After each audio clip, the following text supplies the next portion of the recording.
Attaque. Ok. Alors, bonjour à tous. Bonjour Fatima. Salut Nicolas. Donc, premièrement, on est très content d'être ici. Un grand merci à vous de prendre le temps en ligne et en présentiel d'assister, puisqu'on est dans une époque où le temps est une ressource très rare et vous nous faites déjà ce cadeau. Donc, merci beaucoup. Merci aux sponsors, sans qui nous ne serions pas là. Et sans plus tarder, on va commencer par se présenter. À ton tour.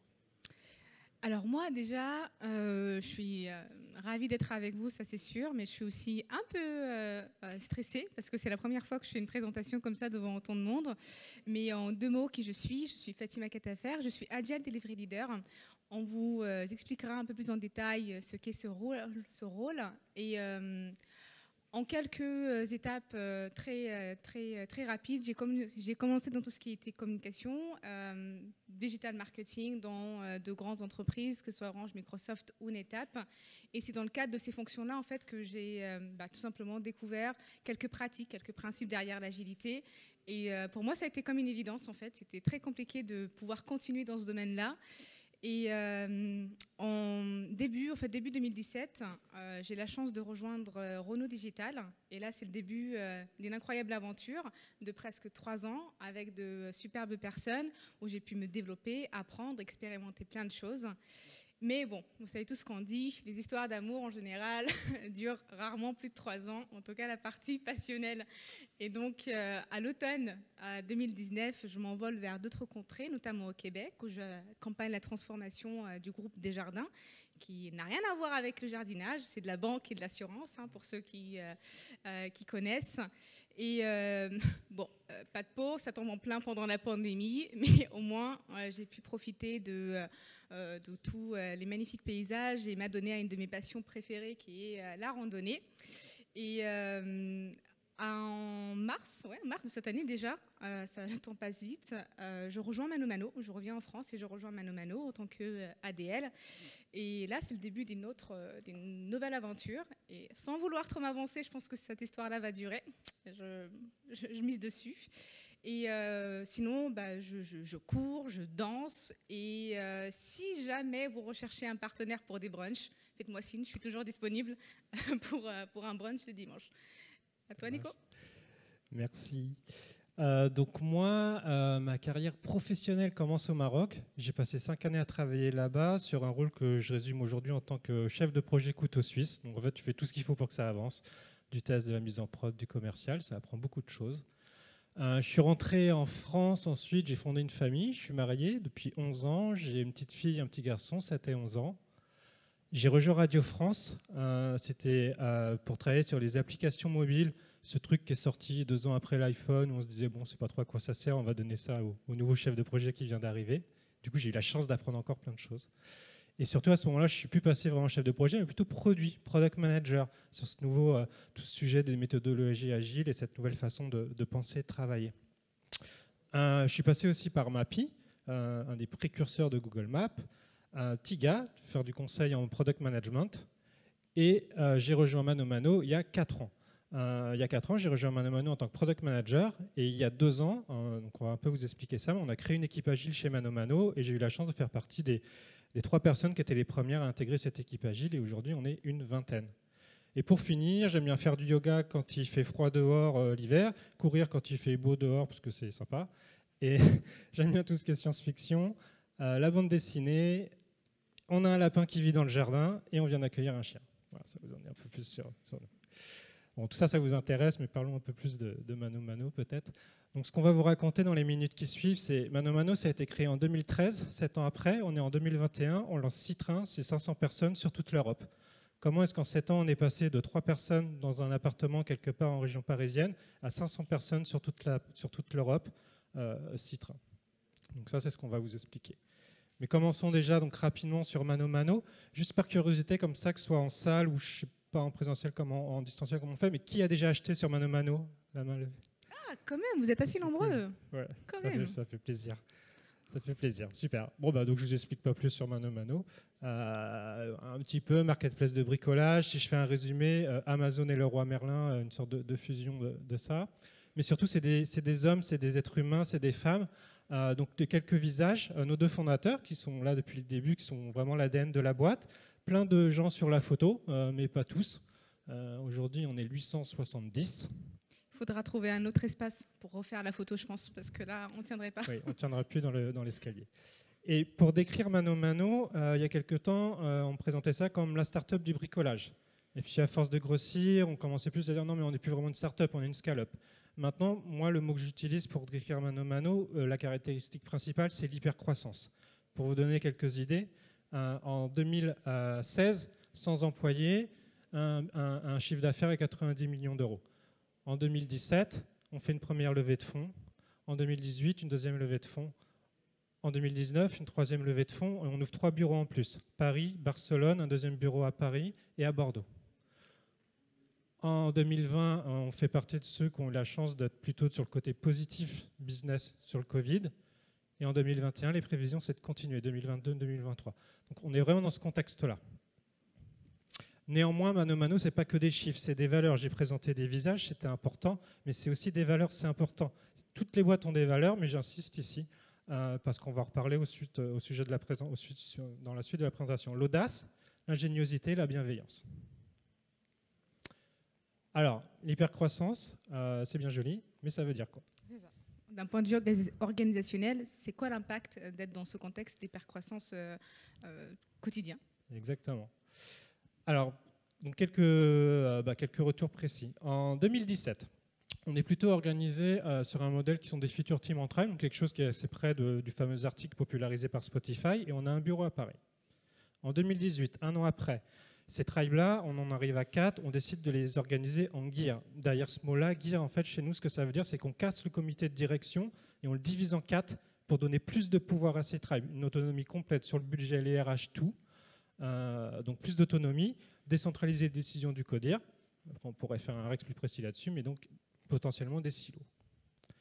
En 2019, on ouvre des bureaux, donc comme j'avais dit, un autre bureau à République à Paris, à Barcelone et à Bordeaux. Ce qui est important, c'est qu'il y en a un qui est ouvert à Barcelone. Ça veut dire qu'on inclut des gens qui ne parlent pas français. Toute la boîte bascule en anglais, alors qu'on était vraiment une boîte francophone à la base. Donc un vrai coup de changement dans l'organisation du travail sur la langue et un vrai coup sur le distanciel. Ça veut dire qu'on a beau faire le maximum pour dire bon, les gens qui sont dans les mêmes équipes, ils sont dans les mêmes bureaux, dans la vraie vie, ce n'est pas ce qui se passe. Donc en fait, on bascule déjà là sur quelque chose d'hybride dès début 2019.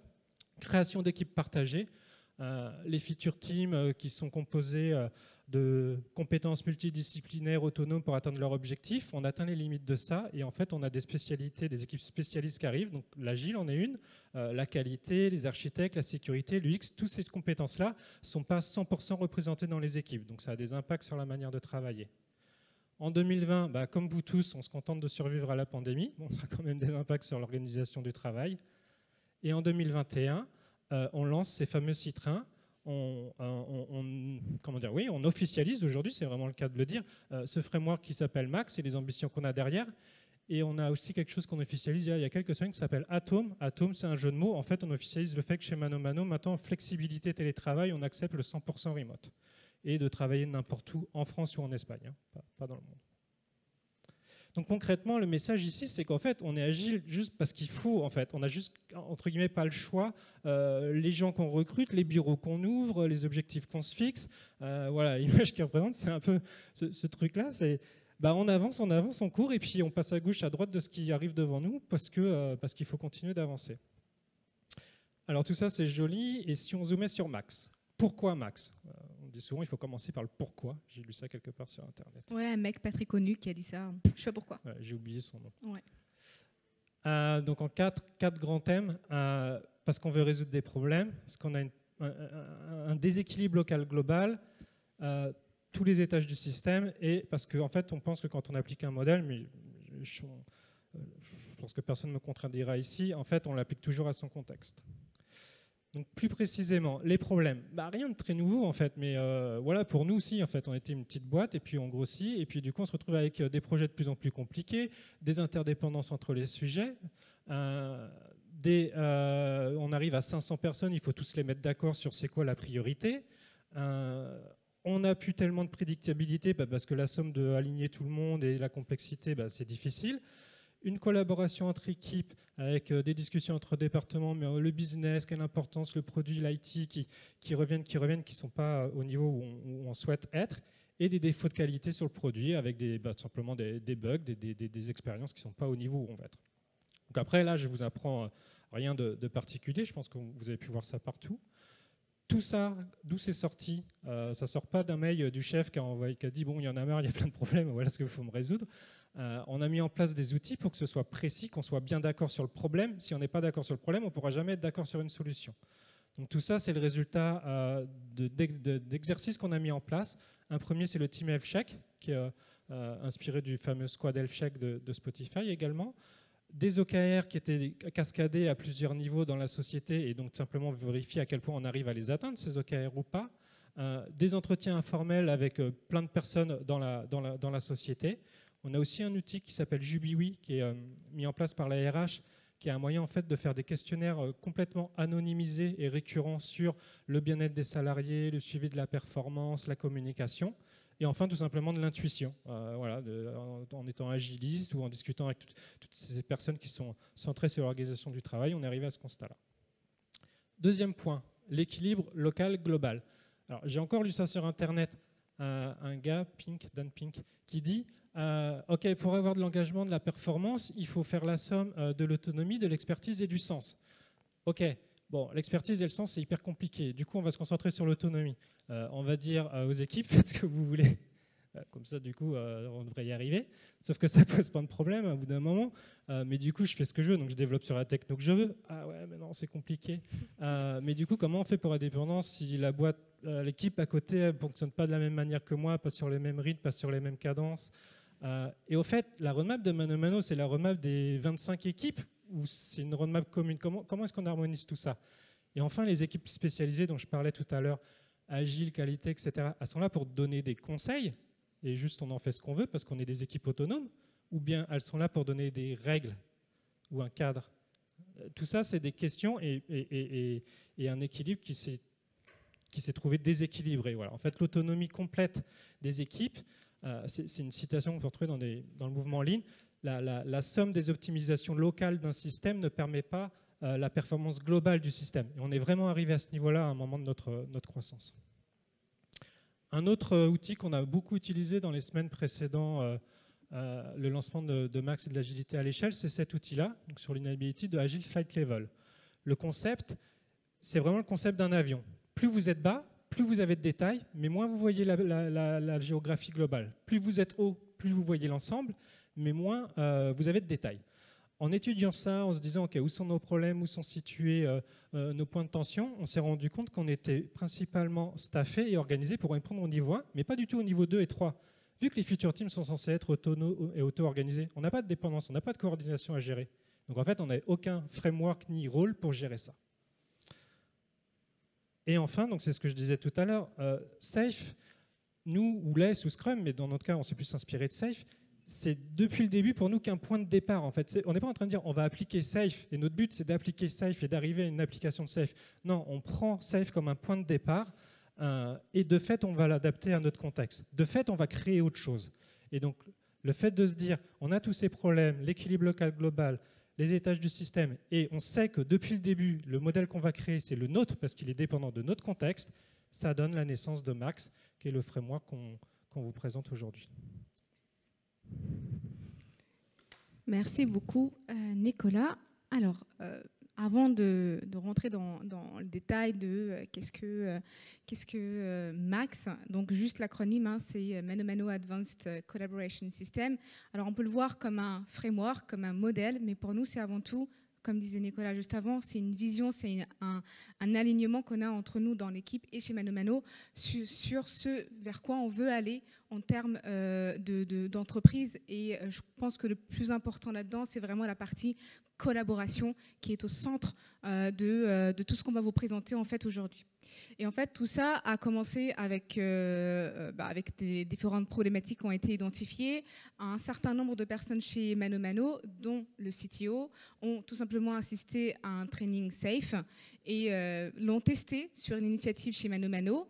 Et très vite, la conclusion, c'était ouais, ok, c'est pas mal, mais vraiment, si on veut avoir de l'impact et si on veut que ça serve à quelque chose, encore une fois, on est sur cette différence locale, globale, et on s'est dit, allons-y pleinement et faisant toute la transformation l'évolution, l'accompagnement de Mano Mano vers ce système qui est organisé autour de la collaboration. Très rapidement, ça, c'est pas très important finalement, puisque vous le connaissez tous, le framework SAFe, et on représente juste là les quelques patterns que nous, on a pris comme point de départ pour se lancer, pour nous permettre d'avoir ce début de réflexion sur comment on veut s'organiser chez Mano Mano. Et donc, on retrouve les différentes flight levels précédents. On retrouve également cette notion de train. Et pour nous, sur l'approche, sur les principes qui nous ont guidés, il y a vraiment cette notion de shuari. On part de ce qui existe, on part de ce qui a déjà été fait et on l'assume totalement parce que le but pour nous, c'est d'abord de tester des choses et d'expérimenter pour après adapter ça à notre contexte. Très rapidement, je crois que c'était fin avril qu'on a eu les premiers workshops sur les value streams avec les membres du comité exécutif. Je vais souvent utiliser e-team comme raccourci, mais c'est pour dire comité exécutif en fait. Et dans la foulée, en faisant ces workshops sur la partie value stream, on identifie le besoin de lancer 6 trains en même temps. Et ce lancement des 6 trains, en fait, ça s'est fait encore une fois en partant de ce qui existe, avec cette notion de gear, en se disant, bon, on va les retransformer un peu, identifier des personnes clés dans l'organisation pour venir appuyer cette démarche, ces initiatives-là, qu'on a appelées des champions, mais tout simplement, ce sont des ambassadeurs de l'initiative. Et une chose qui est très importante, et cette phrase qu'on a écrite là-haut, elle est très importante pour nous parce que ça a été un peu notre leitmotiv en tant qu'agiliste pendant toute la phase de préparation de lancement de ces 6 trains, avec pour objectif un PI planning en juillet, sachant que le lancement des 6 trains a été officialisé 2 mois, 2 mois avant. Ouais. En gros, côté e-team et équipe agile, on s'est dit 2 mois avant, on va le faire, et on va le faire dans 2 mois, et on va le faire sur 6 trains, pas sur un et déployer sur les autres. Et en fait, aussi pour la petite histoire, nous, on savait, mais les équipes, les développeurs, etc., ils ont reçu l'invitation dans leur calendrier genre 2-3 semaines avant l'événement, en fait. Parce qu'il faut le temps de s'organiser, de prévenir tout le monde. Et voilà. Donc, on a assumé le choix d'aller vite. Et c'est quelque chose de récurrent chez nous. Et ça, je pense que c'est quelque chose d'important à comprendre dans le contexte de Mano Mano, c'est cette notion de temporalité. En fait, on n'a pas le temps d'attendre que les choses soient parfaites, on n'a pas le temps d'attendre que tout soit bien cadré, qu'on ait une même compréhension de qu'est-ce qu'une priorité d'organisation, qu'est-ce qu'une initiative, c'est quoi une feature. Et dans l'idée de préparer ce PI-là en un mois et demi, quelque chose comme ça, moi, je ne sais pas toi Nicolas, mais moi j'étais comme ça en fait. Vraiment, vraiment, c'était... Parce que je vous laisse imaginer ce qu'il y a derrière, enfin, pour tous ceux qui ont déjà préparé des PI planning, en termes de communication, logistique, coordination, ouais, faire ça en 6 semaines... C'est le premier, donc il y a toute la couche pédagogique, formation aussi. Ouais, 6 trains, 6 ADL, et je pense que c'est aussi ça l'expérience qu'on vous partage aujourd'hui. C'est parce qu'en même temps qu'on faisait ces changements-là d'organisation, l'équipe d'agilistes se formait et vivait l'expérience en même temps. Donc on a dû apprendre à travailler ensemble, et je pense que ça a été un élément vraiment de création de liens entre les différents membres de l'équipe agile. Oui, pour le coup, moi, c'est un truc que je partage. Moi, pour ma part, c'était mon premier PI planning. Je n'avais jamais fait de PI planning, ni en participant, ni en rien du tout. Donc là, du coup, je devais l'organiser. Et je pense que si ça s'est globalement bien passé, dans le sens où il n'y a pas eu de catastrophe, c'est parce que justement, on était 6. Donc en fait, il y avait à la fois ce sens de très collectif, de partager cette émotion, parce qu'il y a de l'émotion ensemble dans l'organisation, et aussi dans l'efficacité. Ça veut dire qu'il y en a un qui faisait la formation, facilitateur, tac, on prenait le template. En fait, il y avait pas mal de choses qui étaient similaires, donc on s'enrichissait vachement en se disant « Ah, mais hier, j'ai fait ça, donne-le-moi, tac, je change ce petit détail-là, et hop, je l'applique. » Avec toujours ce truc de ingéniosité et on assume c'est pas parfait, c'est le premier. On regarde pas où on est aujourd'hui, on part d'où on va et le chemin suivant en fait. Et après, par rapport à ça aussi, en termes d'apprentissage, parce que c'était vraiment le but, c'était de, ok, on prend tout le système, on le secoue, on fait cette expérimentation et on voit ce qui en ressort. Globalement, c'était à peu près ça l'idée, tout en sachant à peu près où on va, parce qu'on est quand même, quand même professionnels, hein, on n'est pas que des masos qui veulent faire souffrir le mano-mano. Mais il y avait un facteur qui est toujours clé pour nous, c'est la partie care qu'on vous a présentée dans les valeurs mano-mano, qui est la bienveillance. Et forcément, en lançant une initiative de cette ampleur-là, dans cette temporalité-là, même si on avait très très à cœur d'embarquer le plus de monde possible, de s'assurer que tout le monde soit bien inscrit dans le processus, qu'on comprenne le pourquoi, inévitablement on a laissé des personnes sur le côté.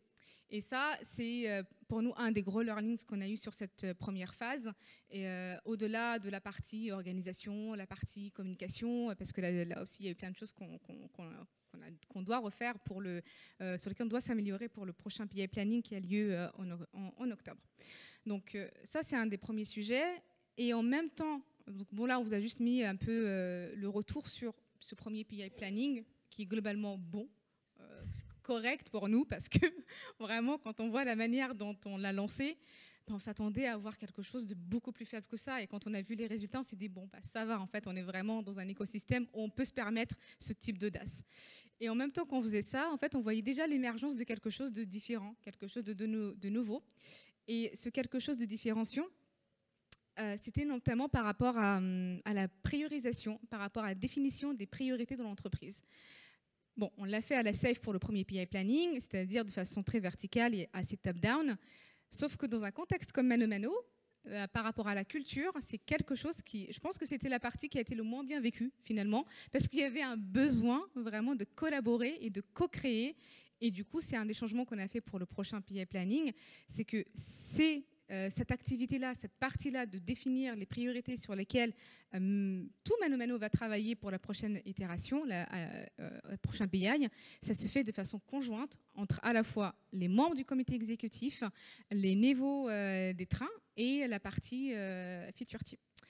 Et ça, évidemment, c'est soutenu par un processus que je vais vous présenter juste après, des rôles et évidemment un ensemble de rituels.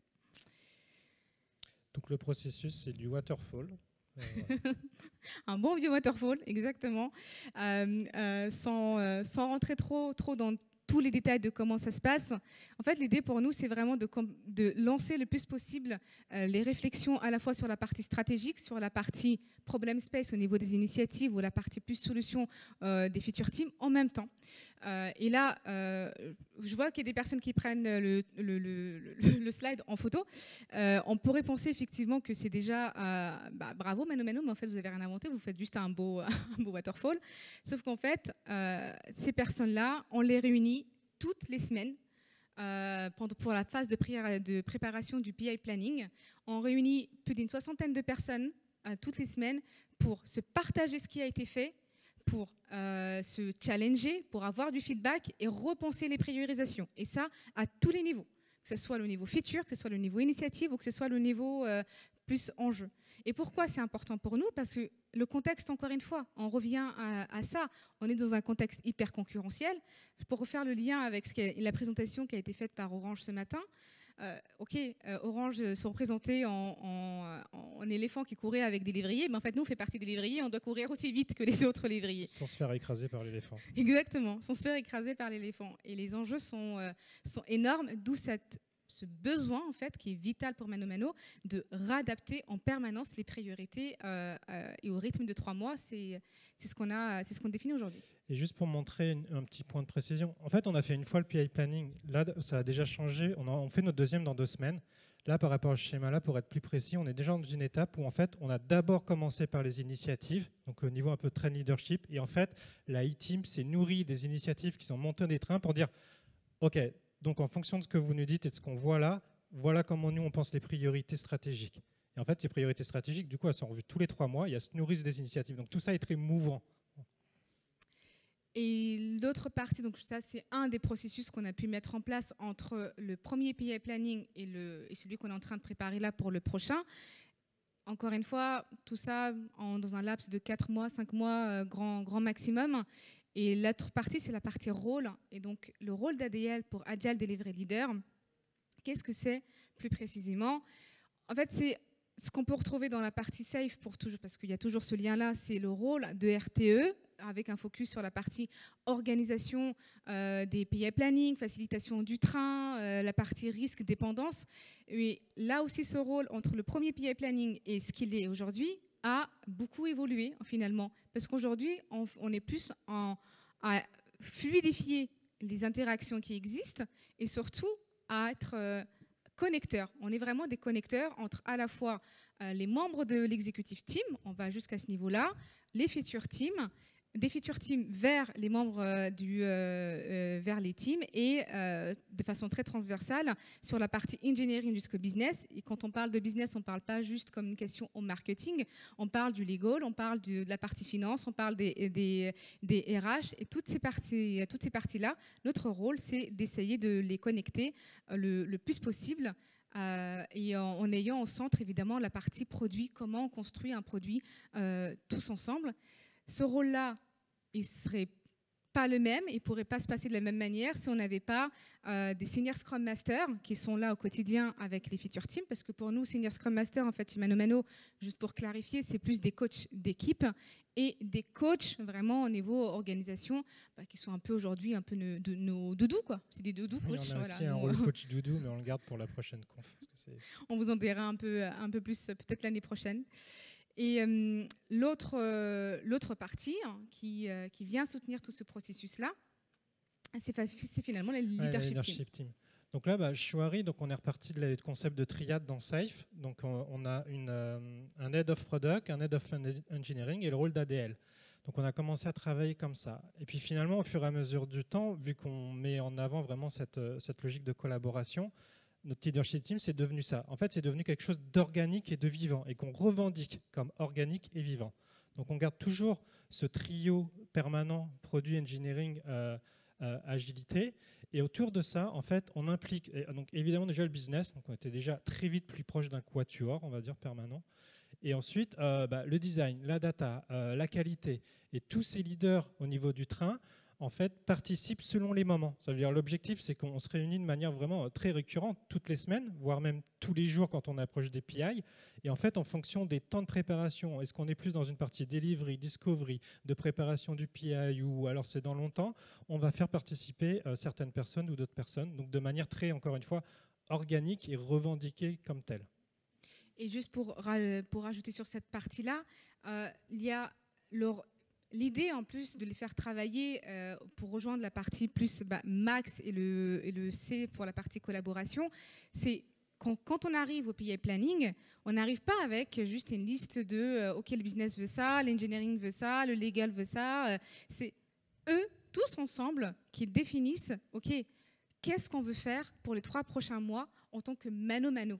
C'est quoi nos priorités, c'est qu'est-ce qu'on veut atteindre comme objectif. Et c'est vraiment de les faire travailler autour de cet objectif commun qui était moins présent, en tout cas avant qu'on travaille de cette manière-là, notamment entre la partie relation business et engineering notamment. Donc ça, c'était le Max tel que ça existe aujourd'hui, donc finalement depuis 3 mois, un bébé assez nouveau. Et on a quand même quelques idées sur Max demain. Déjà, on a quelques principes. Alors, sur cette slide, déjà, la première chose, c'est qu'en fait, c'est le début d'une histoire sans fin. Et on a certifié que le GIF devait faire réagir même les moins de 40 ans. Ça devrait marcher. Donc, c'est le début d'une histoire sans fin. C'est-à-dire, à aucun moment, on dira, c'est bon, le modèle est fini. Encore une fois, je vais reprendre l'allégorie de l'organique du vivant. Alors, on espère qu'il ne sera jamais mort. Bon, peut-être qu'il mourra, ça, par contre, c'est possible. Mais il ne sera jamais fini. D'accord ? Deuxièmement, l'esprit Chouari, c'est-à-dire on assume et on revendique, et c'est sans cesse qu'on répète aux équipes, donc on se l'applique à nous-mêmes. Si on ne sait pas quoi faire, on va piocher dans ce qui existe déjà. Il y a plein de gens très intelligents qui, depuis des années, ils pensent à ces problématiques-là. Donc là, par exemple, les logiques de portfolio avec la e-team, on va y réfléchir. On va d'abord aller piocher dans ce que fait Safe, et ensuite le comprendre, et ensuite l'adapter. Mince, je me suis trompé. L'audace. À chaque fois qu'on va avoir des choix entre une logique où on doit avancer petit à petit, qui est vraiment permanent. La logique où, vous savez, on teste, on fait quelque chose de pilote, on teste sur un petit groupe, on a des ambassadeurs et ça nous crée des agents du changement et on avance. À chaque fois qu'on aura un choix entre ça et aller vite et fort, on va assumer d'aller vite et fort avec les risques qui vont avec. L'ingéniosité.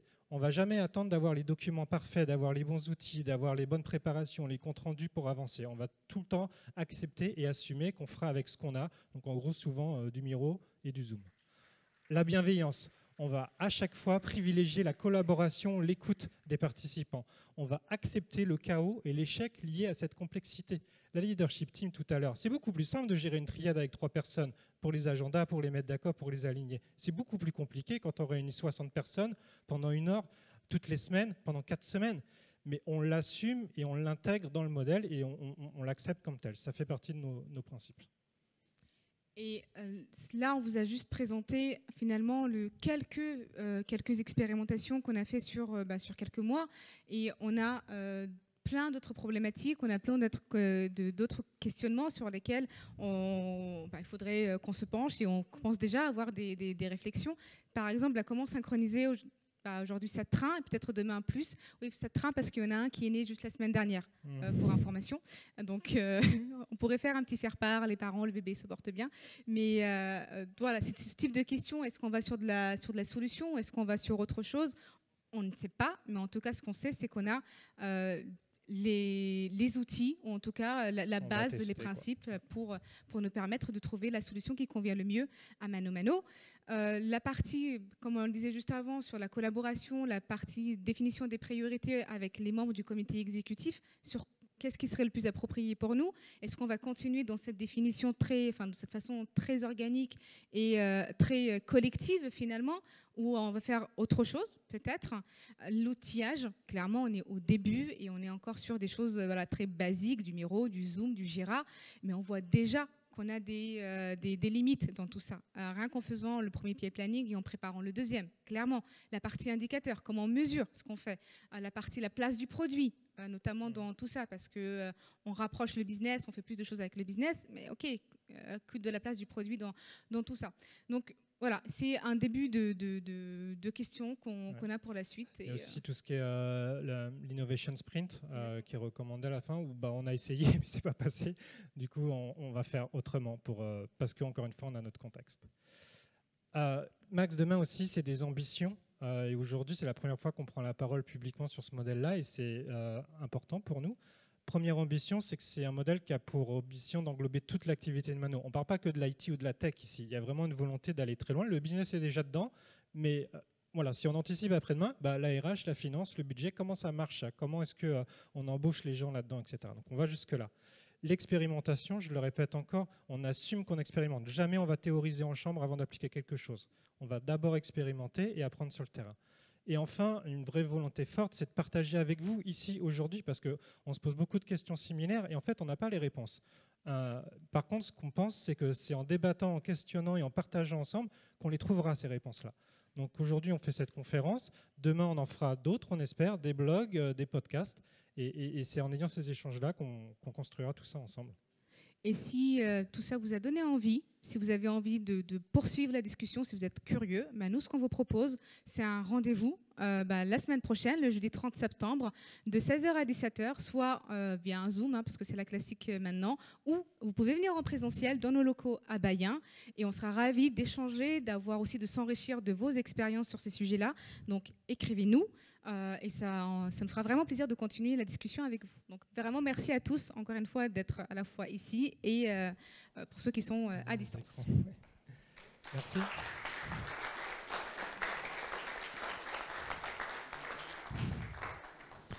Merci. En parlant des gens qui sont à distance, déjà, je vais reprendre votre première question. Est-ce que vous connaissez Mano Mano ou pas? Donc c'est du 60-40. 60 on connaît, 40 on connaît pas. Encore du boulot quand même. Voilà. On va faire travailler les équipes plus fort. Donc la première question, c'est quid du waste, ce qui est commencé et non fini, avec une repriorisation possible toutes les semaines? Eh bien, écoute, c'est une très bonne question et c'est ce qu'on vit là finalement parce qu'on arrive sur la fin du premier PI planning et on voit bien des choses qui ne sont pas finies. C'est normal, ça fait partie du processus de toute organisation finalement. Ça, en fait, c'est reprioriser de la même manière que le reste, en fait. Tout simplement, ça rentre dans les discussions et de se dire, OK, on veut faire ça, on voulait rajouter ça en plus, mais on avait ça aussi à finir, qu'est-ce qu'on fait? Parce qu'on est à capacité limitée comme beaucoup d'entreprises. Donc cette partie-là, elle est, je ne sais pas si c'était vraiment la question, si j'ai bien répondu à la question de la personne, mais en tout cas, pour nous, ça fait partie du processus, qu'on va dire, assez classique de qu'est-ce qu'on a fait, qu'est-ce qu'on voudrait faire, et entre-temps, reprioriser, tout simplement. Merci beaucoup. J'ai une question. Vous l'avez peut-être dit, mais je n'ai pas dû comprendre comment c'est possible de prioriser, enfin de la priorisation, synchroniser 60 personnes une fois par semaine. Sur le coup, ça m'a choqué. Et du coup, voilà. C'est pas nous en fait, c'est les autres coachs. Ouais, nous, on n'a rien fait dans tout ça. On a juste envoyé les invitations. Pour donner des détails sur, en fait, on a 6 trains. Donc on va avoir, on va dire, je fais très simple, mais pour vraiment que ce soit concret pour vous. Sur chaque 6 trains, on va avoir cette fameuse leadership team. Donc en fait, on va avoir 5 personnes sur chaque train, on va dire entre 4. Donc déjà, ces 5 personnes de chaque train, c'est vraiment le cœur du truc. Donc on arrive à 30 personnes. Donc ça, c'est vraiment les personnes qui vont être le plus actifs. L'ensemble des autres personnes vont plus intervenir soit en mode ad hoc, quand on va zoomer sur une priorité, un sujet complexe pour donner des informations, ou pour simplement se nourrir en fait de la discussion, ou challenger. Et très concrètement, comment ça se passe ? C'est un super boulot, ils ne sont pas là, mais on peut leur faire coucou, Florian, Eddy, Laetitia, d'organisation, de timing. Donc on partage les éléments avant, il y a de la préparation, et en fait, au 6 trains, on va découper. Donc vous avez 2 minutes pour présenter vos top initiatives. En gros, c'est quoi le plus important pour vous ? Le train A, après le train B, après le train C. Ok, est-ce que quelqu'un a des remarques ? Et en fait, ce qui est important, pour finir, c'est pas forcément qu'en 1 heure, on ait fini la discussion. Ce qui est important, c'est qu'on ait créé la discussion. Parce qu'après, ils vont continuer à se parler. Et là, on a réussi, en fait. Et c'est justement ça, pour faire le lien avec le rôle d'ADL, c'est que nous, on est présents. Enfin, quand je dis nous, c'est que je parle de Nicolas et moi, pour ce qu'on accompagne 2 trains à chacun, mais il y a 4 autres ADL qui accompagnent aussi des trains. Et nous, notre rôle, c'est OK, on a commencé des conversations pendant cette réunion-là, et on va s'assurer qu'elles aient lieu et que le travail, de façon très asynchrone, continue pour être prêt pour la prochaine session, justement avec les réponses aux questions. En fait, la force de ça, c'est le côté place publique, place du village. Donc, je me commit devant la place du village. On crée un peu une tension en mode, si c'est important, tu le dis maintenant, parce que le temps passe. Et une fois qu'on a créé ça, nous, on s'en nourrit et on prend la suite. Alors, j'ai plein d'autres questions. Donc, avant de poser la question, quelques petites réactions. Merci pour ce Rex très rafraîchissant. Merci pour votre partage. Merci à vous. Et donc, la nouvelle question, c'est dans la construction et l'évolution de Max, observez-vous une tendance à ajouter des éléments ou plutôt à en supprimer ou simplifier ? C'est une très bonne question. Et j'ai envie de dire que pour l'instant, on ne sait pas. Ouais, ce que j'allais dire, c'est bien parce que du coup, j'aurais envie de dire simplifier, ça fait plaisir. Mais en fait, je pense qu'on ne sait pas. Vraiment, là, vraiment, en fait, ça fait vraiment le deuxième PI qu'on va faire. Donc, je pense qu'on est un peu plus dans l'ajout parce qu'il y a des choses qu'on n'a pas encore fait. Là, je parlais de l'Innovation Sprint. Ça va être nos premières démos de PI, rétro de PI. Mais bon. C'est encore trop jeune. Je pense qu'on enlèvera des choses, on rajoutera des choses, mais encore une fois, toujours en lien et en fonction de notre contexte et peut-être aussi des problématiques très précises, parce qu'on vous parlait du produit. Et ça, c'est vraiment pour nous la prochaine étape, de dire, OK, comment on fait un pont, ou en tout cas, comment on intègre la partie produit dans Max. Et il y a déjà des ateliers qui ont commencé sur ce sujet-là, avec différents product directors sur IPM et sur ces sujets-là. Merci beaucoup déjà pour le partage. Vous avez dit qu'il y avait 6 trains en même temps. Est-ce qu'ils ont été tous lancés les PI le même jour ? Parce que du coup, sinon la question n'a pas de sens derrière. Donc, oui. Et comment vous avez fait malgré tout pour vous parler entre trains ? Et est-ce qu'il y a des gens qui devaient passer d'un train à l'autre, notamment côté business ? Comment vous avez géré ça pour l'instant sans qu'il y ait de synchronisation, puisque c'est l'étape d'après ? Il n'y avait pas vraiment de process précis. Ouais, non. Et on a vraiment lancé les 6 trains pour faire un PI planning tous ensemble en même temps. Le même jour, la même heure. Le même jour, et avec un mode hybride, des personnes qui étaient sur les lieux, d'autres par Zoom. Et ça s'est fait beaucoup en fait sur la partie. Moi, je me souviens pour la partie train, sur la partie des facilitateurs qui étaient dans les feature teams, et sur la partie business, de leur dire OK, vraiment tous, à chacun d'entre vous, vous êtes tous acteurs de ce PI planning. Si vous identifiez quelque chose, vous avez la liste de tous les liens Zoom. Allez de room en room, s'il vous plaît. En fait, attendez pas. On a beaucoup autonomisé en disant mais si vous avez une dépendance, c'est à vous d'y aller. Moi, je vous aide si vous ne savez pas à qui parler, mais c'est à vous d'y aller, premièrement. Et peut-être pour compléter ça, la préparation avant des initiatives, comme on faisait tous ces points-là à 60 personnes, du coup, c'était beaucoup axé très vite cross-train, parce que c'est là où on peut... Tout ce qui n'est pas cross-train, les équipes, elles savent faire à fond de l'agilité depuis longtemps. Enfin, c'est pas là où il y a besoin d'efforts. Et deuxième truc, c'est qu'on a les exercices de pré-PI, post-PI, et la fameuse management review. Là aussi, c'est cross-train avec e-team. Donc c'est là où on remonte beaucoup les sujets synchro-train. Ok, est-ce que Max comporte des indicateurs, des métriques? Si oui, lesquels? Ça, c'est un des sujets du moment. On est en plein dedans. On est en train d'essayer de les définir. Et Voilà, on est plus dans la partie chou, je vais dire, c'est assumé. Donc lead time des features, mais en même temps, s'il y a un Jira, ils n'ont pas tous bien mis. Enfin, nous n'avons pas bien mis à jour Jira, donc il faut commencer. Business value, mais il faut qu'on s'harmonise. On n'a pas fait tout pareil dans tous les trains. Et puis après, toute la partie sur le care, on a tous ces exercices de team health check, on les garde, on veut les mettre aussi là-dedans. Mais on en est au tout début. Et pour finir sur le work in progress, moi je m'attends aussi beaucoup. J'ai très envie de voir la tête de mon équipe quand on va leur dire voilà l'ensemble des features en progress qu'on n'a pas fini, quoi. Oui, sur cette partie KPI, je pense qu'il y a aussi, c'est un sujet vraiment qui est au niveau de toute l'organisation Mano Mano. En fait, c'est pas que sur la partie des PI planning ou comment on mesure notre succès, c'est quelque chose qu'on repense aussi à l'échelle de toute l'entreprise, notamment l'aspect valeur. Je pense qu'on a tous eu ces discussions-là. C'est quoi la valeur? Et nous aussi, on est dans ces réflexions. Ça représente c'est quoi la valeur pour Mano Mano? Oui, et puis du coup, Chouari, donc on fait safe, noté de 1 à 10, et voilà. Puis ensuite on verra. Oui, bonjour, merci pour votre Rex. Vous assumez le changement brutal et ça a l'air d'être dans l'ADN de l'entreprise d'aller vite. Malgré tout et malgré certainement ce mindset, vous rencontrez peut-être des réticences au changement ou des endroits où ça frotte. Donc est-ce que vous en avez déjà? Comment vous les gérez et comment vous les détectez du coup en allant aussi vite à chaque fois? C'est très bonne question. Pour les détecter, en fait, ils viennent nous voir en disant qu'ils ne sont pas contents. Donc ça marche. Mais c'est important aussi, parce que, mais du coup, on n'a pas trop le cas de je ne suis pas content, je dis rien et je ne participe pas. C'est assez vocal, donc ça nous aide déjà. Et merci beaucoup à eux. Et ensuite, la discussion, donc là, c'est beaucoup, ok, bon, pourquoi? En fait, je vais mettre les pieds dans le plat. Par exemple, l'UX, l'UR, la user research, on ne les a pas du tout dans le trial leadership team correctement intégrés dans le premier PI planning. Puis il y avait toute cette partie discovery. D'ailleurs, notre titre à nous, c'est Agile Delivery Leader. Ok, donc on fait que du delivery? En fait, non. Ok, donc là, exactement là-dedans. Donc déjà, on se le dit. Et là, du coup, la leadership team qu'on a présentée tout à l'heure en disant qu'elle est organique et il n'y a pas qu'un trio ou un quatuor mieux, c'est exactement ça. Les lead design, UX, ils sont intégrés là-dedans exactement parce que on ne les avait pas intégrés avant et que ce n'était pas correct et efficace. Et du coup, on est d'accord avec eux et donc on avance. Et après, oui, globalement, bien sûr qu'on a eu des réticences, bien sûr qu'il y a eu des questions comme alors attendez, on est Mano Mano, on est dans un esprit start-up et vous voulez nous mettre du safe? Vous êtes. Et du coup, on leur dit qu'on fait du safe à la mano. Voilà. Et donc, non, clairement, on va.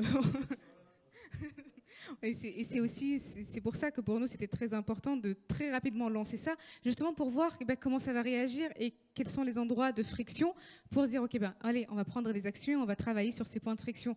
Mais je suppose que dans tout changement, surtout quand on a une hypercroissance comme ça aussi en termes de nombre de personnes, de business, c'est pas que lié au fait qu'on place du safe. Il y a forcément des frictions à ce niveau-là, mais en tout cas, on essaie d'y travailler en faisant aussi la partie TMS check pour détecter ce qui se passe avec les équipes. Ouais. On a eu la partie PI survey. On a fait aussi beaucoup de rétrospectives à tous les niveaux, que ce soit avec les facilitateurs, que ce soit avec les équipes, avec la leadership team.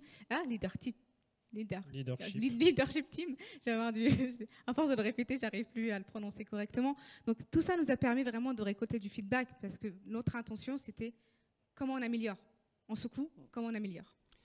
Alors on est presque au bout et j'ai encore plein de questions, donc si vous pouvez répondre un peu plus rapidement. Okay. C'est noté, Franck. Est-ce que vous avez intégré les équipes Ops de production dans vos trains? C'est la partie SRE, la partie QA, la partie architecture, mais il y a encore beaucoup de travail à faire là-dessus. Voilà, si je peux répondre. Si tu veux une réponse rapide, on a essayé, ils sont intégrés, mais on sait qu'on peut aller plus loin. Surtout que il y a des représentants dans la salle chez Mano Mano sur ces sujets-là et voilà. je vais arrêter là parce qu'il faut aller plus vite. Merci pour le partage. Les formations à Safe, c'est vous qui les avez données ou vous les avez externalisées? Non, c'est nous. Comment ça s'est passé? Bien. En fait, donc, quand on a vraiment en janvier 2020, quand on s'est dit on va y aller vers ce sujet Safe, on a très vite fait le choix de recruter déjà ce qu'on grandit. Donc en fait, et quand on a recruté des gens aussi certifiés, etc. En se disant ce sera peut-être bien. En fait, ce qui est important, c'est pas la certification, mais des gens capables de former les autres, qu'on soit nous en autonomie pour former. Donc on s'est organisé en interne pour former les gens. Comment ça s'est passé? On n'a pas formé tout le monde, que les rôles clés. Mais ça c'est bien. Là, par exemple, c'est le deuxième PI. On parle pas de formation quasiment. Enfin, on a encore des sujets de formation qui se lancent, mais c'est pas un problème. J'ai envie de dire, ils se forment en faisant, quoi. Ouais, mais en même temps, c'est juste parce que tu disais qu'il n'y a pas de formation. Il y a Eddy, qui est un des coachs qui nous a rejoint spécialement aussi dans cette logique-là, qui a une grande expérience dans le domaine de l'agilité à l'échelle, faisait une formation Safe aujourd'hui même, par exemple. Ouais, on en fait encore. Ça a été lancé en se disant on va le faire parce qu'il y a besoin de le faire. On vous donne les placeholders dans vos agendas, inscrivez-vous et on va organiser en fait comme ça, de façon encore une fois très organique, l'organisation des trainings. Alors petite question philosophique, vous avez 30 secondes pour répondre. Dans votre rôle, quelle a été votre plus grande surprise, découverte, étonnement ou apprentissage ? Peut-être, si je te laisse répondre, parce que toi, tu es passé de coach à ADL assez rapidement, donc ça m'intéresse en fait de moi cette question. Moi, ce que je retiens le plus, c'est l'autonomie, mais c'est un peu une évidence. Enfin, je sais pas, mais en tout cas, c'est l'autonomie. Ça veut dire, ok, donc il y a 2 semaines, j'ai prévenu 80 personnes qu'ils allaient passer 2 jours entiers sur Zoom pour faire la roadmap des 3 prochains mois. En même temps, il faut pas qu'ils fassent un plan sur les 3 prochains mois. Et comment est-ce qu'ils s'en sortent? Eh ben, en fait, ils s'en sortent bien. Et sans faire 3 jours de formation à temps plein, donc c'est une grande surprise parce qu'ils sont autonomes et super impliqués, super efficaces. Tu vois, j'allais dire plus ou moins la même chose, mais le terme que j'allais utiliser, moi, c'est plutôt l'adaptabilité. Parce que c'est là qu'on voit en fait qu'on est dans un contexte complètement différent. On dit, on pivote, on va faire comme ça, on va le faire dans 2 semaines. Ok, on sait pas trop, on n'a pas tout compris, mais on y va. On y va. Et ça, pour moi, c'était vraiment très impressionnant parce que je viens d'entreprises très grosses, qui n'ont rien à voir avec Mano, où on prend du temps, on réfléchit beaucoup avant de faire quelque chose. Et là, de se dire, je m'attendais vraiment à beaucoup plus de résistance, je m'attendais vraiment à beaucoup plus de discussions, de challenges. Et puis finalement, ça a été, c'est pas forcément le truc qu'on a envie de faire, c'est pas forcément le truc adapté à notre système, mais on le fait, on va le tenter. Parce qu'encore une fois, on est dans un contexte où on expérimente. En tout cas, merci pour la présentation qui est très vivante, beaucoup de sincérité, c'est top. J'ai une question tout à l'heure, au tout début plutôt, vous avez commencé par why, pourquoi? Et j'ai envie de vous poser cette question, pourquoi aller vers Safe? Why Safe? Pourquoi pas un autre framework? Vu l'hypercroissance que vous avez, votre cadence qui est quand même soutenue, pourquoi aller vers Safe? C'était quoi la raison véritable qui vous a poussé à aller vers Safe? Merci. Derrière ça, je vais te donner la réponse très transparente. C'est quand on a pensé à toutes ces problématiques-là, on a réfléchi à comment le faire. Et forcément, je pense de manière très inconsciente, quand on pense à agilité à l'échelle, quand on pense à ce genre de sujet, c'est Safe qui vient tout de suite en tête parce que c'est utilisé partout, parce que c'est communiqué, parce que c'est marketé pour. Et c'est aussi pour ça qu'on a fait qu'on allait vers ça. Et encore une fois, dans cette démarche très Shoari, appliquons ce qui existe déjà et puis après on adaptera et on apprendra. C'est aussi comme ça que ça s'est fait parce qu'aussi on avait envie de se lancer très rapidement et pas de se poser 20 milliards de questions, de faire des benchmarkless, Scrum of Scrum.